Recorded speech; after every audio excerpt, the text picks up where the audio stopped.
Pemirsa, berpuluh tahun aksi premanisme tumbuh subur di tanah air. Tindakan mereka tak hanya meresahkan masyarakat, tapi juga menghambat roda ekonomi serta merusak iklim investasi. Ya, kerap berkedok ormas, aksi premanisme seolah berada di atas angin. Mereka semakin menggila. Lantas apa langkah tegas pemerintah saat ini untuk memeranginya? Selengkapnya dalam Ulas Utas dengan tajuk Bersih-bersih Preman Pembuat Onar.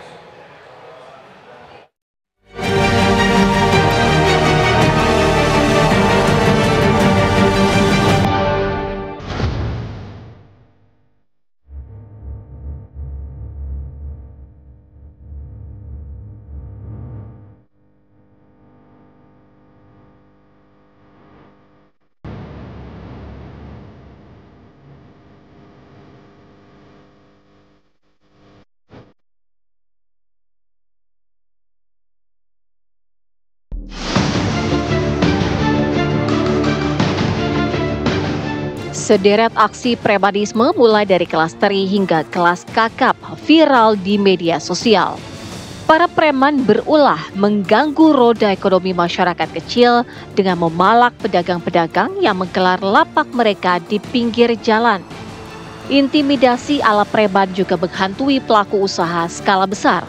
Mereka menerobos kawasan perindustrian di sejumlah daerah dan melakukan aksi intimidasi yang ujungnya meminta uang. Asosiasi Pengusaha Indonesia APindo mengungkap modus-modus aksi premanisme yang kerap menyasar para pengusaha. Sekarang eskalatif, mulai mematok nominal tertentu ya, dan ini tentunya sudah mengganggu ya.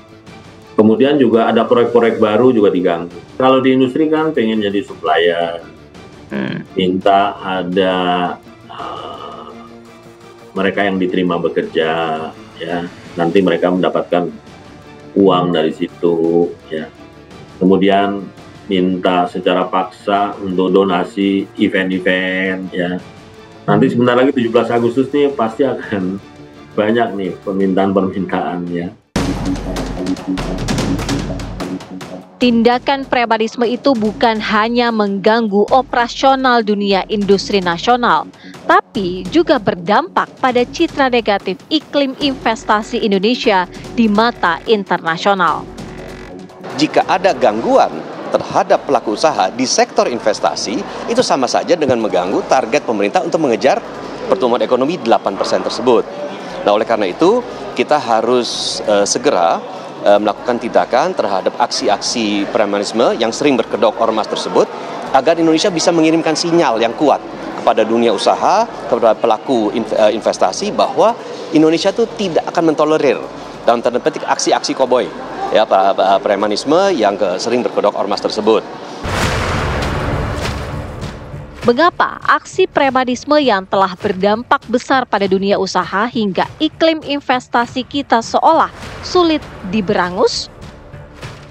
Menurut kriminolog Adrianus Meliala, aksi premanisme tumbuh subur karena mereka memperkuat diri bernaung di balik nama ormas. Dengan berbaju ormas, mereka menjadi lebih berani meski bertindak melawan hukum. Nampaknya teman-teman yang suka dengan kegiatan premanisme ini kemudian lalu melihat ormas sebagai satu cara untuk memperkuat diri. Kemudian ketika mereka memakai baju ormas, maka lalu mereka semakin kuat. Tadinya mereka sebagai pribadi-pribadi lalu mereka rawan untuk dilakukan enforcement oleh kepolisian misalnya.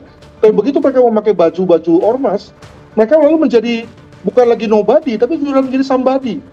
Alhasil mereka lalu lebih berani, lebih marak, lebih juga bervariasi dalam rangka melakukan premanismenya, hal mana kemudian semakin terasa meresahkan, baik di mata masyarakat pada umumnya maupun juga para pelaku usaha.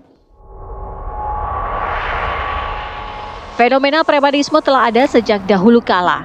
Ulah para preman seperti mendapat angin segar ketika memasuki era reformasi. Adanya kepentingan politik di tingkat lokal secara tak langsung memberi peluang preman berjubah ormas untuk bernegosiasi. Nah, di era reformasi mereka bertransformasi dengan menjalin hubungan yang mesra dan harmonis dengan kelompok elit-elit politik lokal, gitu. Kenapa? Karena elit politik lokal pada saat pemilu, ya pilkada atau pemilihan legislatif gitu ya, bahkan pilpres, ini membutuhkan saluran politik ke masyarakat. Nah, saluran politik yang juga dinilai efektif selain partai politik itu adalah ormas-ormas ini. Ya, akhirnya mereka mengajak pimpinan-pimpinan ormas di tingkat kabupaten atau tingkat provinsi ataupun tingkat pusat pada saat pemilu atau pilkada gitu, mereka juga masif itu. Karena apa? Karena elit politik juga menggunakan mereka. Nah, ketika sudah terpilih ya mereka bisa menagih tuh kepada yang terpilih gitu. Tolong dong, kami kasih jatah wilayah di sini untuk mengelola parkiran, untuk mengelola apa gitu. Mengapa selama bertahun-tahun aksi premanisme berkedok ormas seperti berada di atas angin? Apakah tak ada tindakan yang bisa membuat mereka berhenti berulah? Kelihatannya polisi seperti berhitung sekali atau berkalkulasi sekali tentang akibat yang bakal mungkin muncul kalau mereka melakukan suatu tindakan yang bersifat keras kepada ormas-ormas atau oknum-oknum ormas yang melakukan premanisme di wilayah mereka.